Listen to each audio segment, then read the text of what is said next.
America की एक presidential candidate है निकी हेली।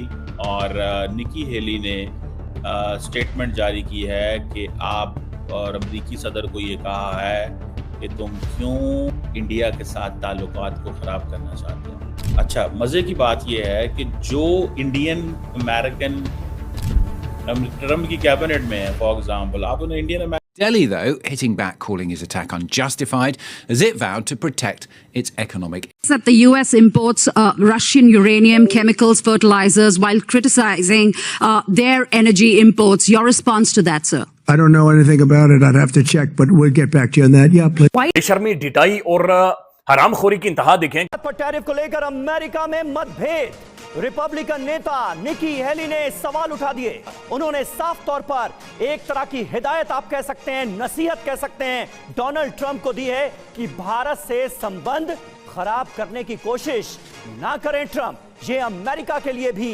फायदेमंद नहीं होगा। इस टैरिफ पॉलिसी का फौरी नतीजा दुनिया भर में स्टॉक एक्सचेंजेस की शदीद मंदी की सूरत में सामने आ रहा है। खुद अमेरिका में सिर्फ 2 दिनों में सरमायाकारों के $60 खरब डूब गए। इस चीज के खुद अमेरिका पर क्या असरात होंगे? क्या अमेरिका को एक मरतबा फिर 1900 ग्रेट डिप्रेशन या 2008 वाली के साथ बाजारी का सामना करना पड़ सकता है? जो तरक्की याफ्ता मुल्क है उसे ये हक नहीं है कि वो अपने किसी दूसरे मुल्क के ऊपर दबाव डाले, उसको डिक्टेशन दे कि भाई जो मैं तुम्हें कह रहा हूं तुम्हें वो खारजा पॉलिसी अपनी रखनी है। अब भारत ने जिस किस्म का जो इक़दाम किया है बहसीत पाकिस्तानी, मैं इसके ऊपर बिल्कुल दिल भी खुश हुआ है कि आपने अमरीकी दबाव मुस्तरद किया है, गो कि हमारे इन दिनों अमेरिका के। हेलो दोस्तों, स्वागत है आप सभी का हमारे चैनल पर एक बार फिर से। दोस्तों, हम बात करने जा रहे हैं डोनाल्ड ट्रंप को लेकर, जो भारत के खिलाफ अभी आपने देखा होगा जहरी उगलते हुए दिखाई दे रहे हैं। लेकिन दोस्तों, उसके बाद में अगर हम बात करें तो डोनाल्ड ट्रंप की खिंचाइयाँ भी अपने देश में पूरी तरह से होनी चालू हो गई हैं, क्योंकि दोस्तों जिस तरह से वहाँ के मीडिया ने भी उनसे सवाल करने चालू कर दिए हैं। दूसरी तरफ दोस्तों, वहाँ की उन्हीं की एक सांसद ने इस बात पर क्रिटिसाइज़ किया है डोनाल्ड ट्रंप को कि ये जो दोहरा मापदंड डोनाल्ड ट्रंप ने क्यों अपनाया हुआ है। वहीं दूसरी ओर देखा है दोस्तों, आज डोनाल्ड ट्रंप से मीडिया वाले ने पूछा कि एक तरफ तो आप रशिया से ट्रेड कर रहे हैं और दूसरी तरफ आप भारत को मना कर रहे हैं। तो दोस्तों, इस बात पर डोनाल्ड ट्रंप थोड़ा खिसखिसा से गए और उन्होंने कहा कि मुझे इस बारे में नॉलेज नहीं है कि यूएस कितना ट्रेड कर रहा है रशिया से। और दोस्तों, जिस तरह से डोनाल्ड ट्रंप एक ये दोहरा मापदंड अपनाए हुए हैं अपने देश के प्रति और भारत के प्रति दिखा रहे हैं कि भारत को रशिया से ट्रेड नहीं करनी चाहिए, भारत को रशिया से ऑयल नहीं खरीदना चाहिए। लेकिन दोस्तों, वो खुद जो है अपने देश को नहीं रोक पा रहे हैं कि वहाँ से ट्रेड करना बंद कर सकें। तो दोस्तों, इस बात से नजर लगाइए कि डोनाल्ड ट्रंप पता नहीं क्या सोच कर बैठे हुए हैं अपने बारे में। और वहीं दूसरी ओर देखा है तो दोस्तों, जिस तरह से पाकिस्तानी मीडिया के रिएक्शन आपने देखे होंगे, उन्होंने कहा कि हम बहुत कुछ वो भी बहुत खुश नजर आ रहे हैं कि भारत जो है अमेरिका के दबाव में दबता हुआ दिखाई नहीं दे रहा है। और जिस तरह से डोनाल्ड ट्रंप लगातार बयानबाजी करते हैं तो भारत जो है उसका पलटवार बहुत अच्छी तरीके से देता है, जिसके जवाब में ट्रंप जो है हर बार ट्रेड या टैरिफ की धमकी देकर इस बात को साइड निकाल देते हैं। लेकिन दोस्तों, अभी जो सिचुएशन दिखाई दे रही है दोनों देशों के बीच, हो सकता है कि आने वाले टाइम में शायद ये ट्रंप और टैरिफ बढ़ाने वाले हो सकते हैं। तो दोस्तों, आगे देखते हैं वीडियो में क्या होता है। बात को खराब करना चाहते हैं। That is the most significant thing so far. और अगर देखा जाए तो निकी हेली का जो बयान है, उसने she actually she trying to bring a context to the situation. और वो क्या है? वो ये कह रही है कि भाई साहब, आपका एक पार्टनर है जिसका नाम इंडिया है और आप उस पार्टनर को छोड़ रहे हो। आप रिपब्लिकन है, यूएस इंडिया रिलेशनशिप को सपोर्ट करती है। उसने ये कहा कि do not spoil relations with India. उसने तो एक ट्वीट भी दाग दिया, उन्होंने एक ट्वीट भी दागी, ठीक है। और उन्होंने कहा कि this is not what we are expecting. I think she is the former governor South Carolina की रही है, यूएन में एम्बेसडर रही है ट्रंप की जो फर्स्ट प्रेसिडेंशियल टर्म के अंदर, और इंडियन अमेरिकन है। अच्छा, मज़े की बात यह है कि जो इंडियन अमेरिकन ट्रंप की कैबिनेट में है, फॉर एग्जांपल, आप उन्हें इंडियन अमेरिकन तो नहीं कह सकते, they are American but they have Indian heritage. For example, हमें उम्मीद थी FBI chief Kash Patel, director national intelligence Tulsi Gabbard, and there are so many others, those they were being expected कि ये लोग जो हैं वो बोलेंगे। पर वो नहीं बोले, उसकी वजह जारी बात है, वो अपनी ऑफिस में and they can not say no to the president. So Nikki Haley सामने आई है और उसने कहा कि भाई, ये ताल्लुकात को ख़राब ना करो, इन ताल्लुकात को ख़राब ना करो, ये अच्छा नहीं होगा। अब Nikki Haley on the top है,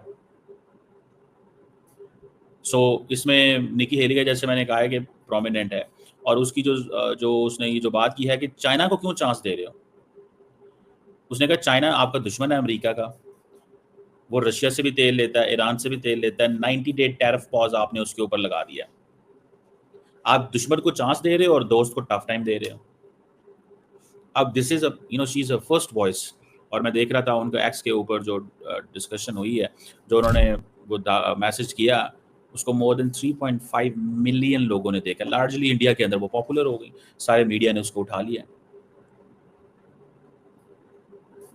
वो कह रही है कि आप अमेरिका को चाहिए इंडिया से अपने ताल्लुकात को प्रायोरिटाइज करो, चाइना की जो टैरिफ एग्जेम्पशंस हैं वो खत्म करो। वो कहती है कि इंडिया हमारा क्रिटिकल एलाय है, चाइना को काउंटर करेगा इंडो पैसिफिक रीजन में, लेकिन American deep state and American structure को पता है कि इंडिया चाइना को काउंटर नहीं करना चाहता। मैं आपको बता रहा हूँ द रीजन बिहाइंड इज कि इंडिया और अमेरिका की पार्टनरशिप ठीक है जी, हम जी Islamic terrorism, extremism and militancy को दुनिया में करेंगे। वो इस्लामिक मिलिटेंसी नरेंद्र मोदी जाके सऊदी अरब या दुबई में या उधर नाम नहीं लेते, वो इंडिया में खड़े होकर नाम लेते हैं या वेस्ट में खड़े होकर कभी नाम लेते हैं, लेकिन वो रेफरेंस पाकिस्तान का देते हैं। For India Islamic militancy is all about Kashmir and Pakistan. For India Islamic militancy is not what America is transnational interest related to countering violent extremism. तो दोस्तों जैसे कि आपने देखा वीडियो के माध्यम से किस तरह से ट्रम्प ये सब चीज़ें करते हुए नजर आ रहे हैं। लेकिन दोस्तों अगर हम वही बात करें कि ट्रम्प आखिर ये कब तक करते रहेंगे, क्योंकि दोस्तों किसी न किसी ने तो इनको क्रिटिसाइज़ करना ही था। तो इनकी ही एक सांसद ने, निकी हेली जिनका नाम है, उन्होंने भारत और अमेरिका की रिश्तों को लेकर अपनी टिप्पणियाँ कर दी, और उन्होंने कहा कि एक तरफ तो भारत जो है रूस से तेल खरीद रहा है, उसे नहीं खरीदना चाहिए, उन्होंने भी इस बात को कहा। लेकिन दोस्तों उन्होंने साथ ये भी कहा कि चीन को यह कहा गया है और उसे बिना वजह उन्हें छूट भी ना दी गई है चीन को। लेकिन उन्होंने कहा, अमेरिका को ये भी चेता दिया कि चीन को टैक्स में छूट देते हुए भारत जैसे मजबूत साझेदार को आप रिश्ता खतरे में डाल रहे हैं। और उन्होंने ये भी कहा कि दोस्तों अमेरिका में डबल स्टैंडर्ड अपनाने की जो योजना है उसे भी आलोचना की। चीन को छूट दे रहे हो लेकिन भारत पर कड़ी कार्रवाई की धमकी दे रहे हो, यही नीति भारत और अमेरिका संबंधों को नुकसान पहुंचा सकती है, ऐसी उन्होंने चेतावनी दी। वहीं दूसरी ओर दोस्तों उन्होंने एक इंटरव्यू के दौरान ये भी कहा था 2024 के कि भारत फिलहाल अमेरिका को कमज़ोर मानता है, वह अमेरिका पर भरोसा नहीं करता है, वह नेतृत्व कर सकता है या जीत सकता है। इसलिए भारत चतुराई से रूस के साथ में करीब बना हुआ है, क्योंकि वहाँ से उसके अधिकांश जो रक्षा उपकरण है वो भारत से खरीदता रहा है, भारत खरीदता रहा है रशिया से। तो दोस्तों ये सब कहना है जो वहाँ की सांसद निकी हेली का। और उन्होंने ये भी कहा कि अगर अमेरिका फिर से नेतृत्व शुरू करना करता है तो कमजोरी दूर करता है तो तब अन्य देश जैसे भारत, जापान, ऑस्ट्रेलिया उसके साथ खड़े होंगे। ये सब कहना है दोस्तों निकी हेली का। तो दोस्तों वहीं के जो सांसद हैं उनकी ही पार्टी के, तो उनके ऊपर क्रिटिसाइज कर रही है, इस बात से अंदाजा लगाई कि डोनाल्ड ट्रंप का जो फैसले हैं वहाँ पर बिल्कुल ही पसंद नहीं आ रहे हैं लोगों को। तो दोस्तों कैसी लगी आज की हमारी वीडियो हमें कमेंट करके जरूर बताएं, हमारे चैनल को लाइक एंड सब्सक्राइब जरूर करें ताकि आपको हमारी वीडियो प्राप्त होती रहे। धन्यवाद।